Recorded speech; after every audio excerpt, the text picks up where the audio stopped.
ದೆಹಲಿ ಮದ್ಯ ಹಗರಣ ಅರವಿಂದ್ ಕೇಜ್ರಿವಾಲ್ ಅರೆಸ್ಟ್ ಬೀದಿಗಿಳಿದ ಆಮ್ ಆದ್ಮಿ ಕೇಂದ್ರದ ವಿರುದ್ಧ ಆಕ್ರೋಶ ರಾಜೀನಾಮೆ ನೀಡ್ತಾರಾ ಜೈಲಿನಿಂದಲೇ ಆಡಳಿತ ನಡೆಸ್ತಾರಾ ಇದು Kejriwal arrest story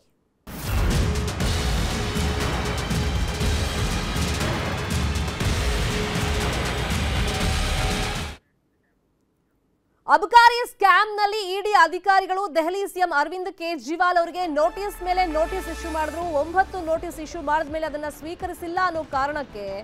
Delhi CM Arvind Kejriwal ಅವರನ್ನ ಬಂಧಿಸಲಾಗಿದೆ ಅಬಕಾರಿ ಹಗರಣದಲ್ಲಿ ಕೇಜ್ರಿವಾಲ್ ಅರೆಸ್ಟ್ ಆಗಿದ್ದಾರೆ ದೆಹಲಿಯ ಮನೆಯಲ್ಲೇ ಕೇಜ್ರಿವಾಲ್ ಅನ್ನ ಇಡಿ ಅಧಿಕಾರಿಗಳು ಬಂಧಿಸಿದ್ದಾರೆ ಕೇಜ್ರಿವಾಲ್ ಬಂಧನವನ್ನ ಖಂಡಿಸಿ ಆಮ್ ಆದ್ಮಿ ಬೀದಿಗಿಳಿದಿದೆ ಸಿಎಂ ಮನೆ ಮುಂದೆ ಆಪ್ ಕಾರ್ಯಕರ್ತರು ಬಂದಿದ್ದಾರೆ ಜಮಾಯಿಸಿದ್ದಾರೆ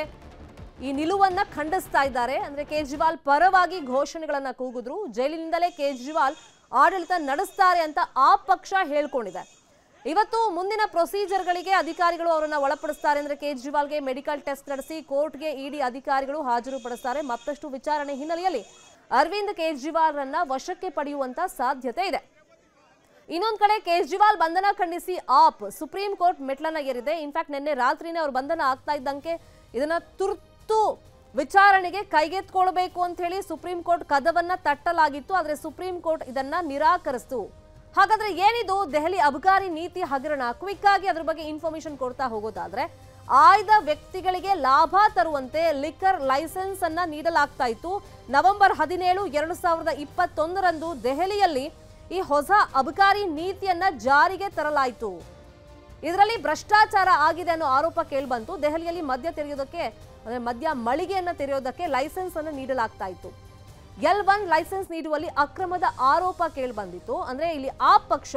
ಸುಮಾರು 100 ಕೋಟಿಯಷ್ಟು ಕಿಕ್ ಬ್ಯಾಕ್ ಅನ್ನ ಪಡೆದಿದೆ ಈ ನೀತಿಯನ್ನ ಜಾರಿಗೆ ತರೋದಕ್ಕೆ ಅನ್ನೋ ಪ್ರಬಲ ಆರೋಪ ಕೇಳಿಬಂದಿತ್ತು ಇನ್ನು ಇಡಿ ಚಾರ್ಜ್ ಶೀಟ್ ಅಲ್ಲಿ ದೆಹಲಿ ಸಿಎಂ ಹೆಸರು ಕೂಡ ಉಲ್ಲೇಖ ಆಗಿತ್ತು ಇನ್ನು ಅಬಕಾರಿ ನೀತಿ ಅಕ್ರಮಗಳ ಬಗ್ಗೆ ಫಸ್ಟ್ ಎಂಟ್ರಿ ಆಗೋದು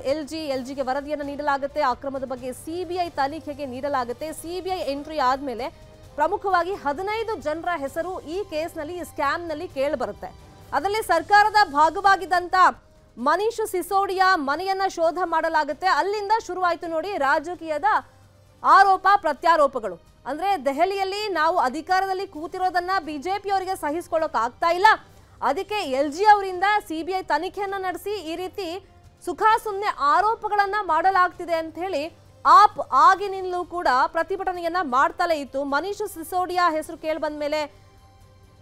ಕೆಸಿಆರ್ ಹೆಸರು ಕೂಡ ಈ ಕೇಸಲ್ಲಿ ತಳುಕು ಹಾಕೊಂಡಿತ್ತು ಇದೇ ವಿಚಾರವಾಗಿ ಮೊನ್ನೆ ಕೆಸಿಆರ್ ಪುತ್ರಿ ಕವಿತಾ ಅವರನ್ನು ಕೂಡ ಇಡಿ ಅಧಿಕಾರಿಗಳು ವಶಕ್ಕೆ ಪಡ್ಕೊಂಡಿದ್ದಾರೆ ಈಗ ಅರವಿಂದ್ ಕೇಜ್ರಿವಾಲ್ ಅವರ ಸರದಿ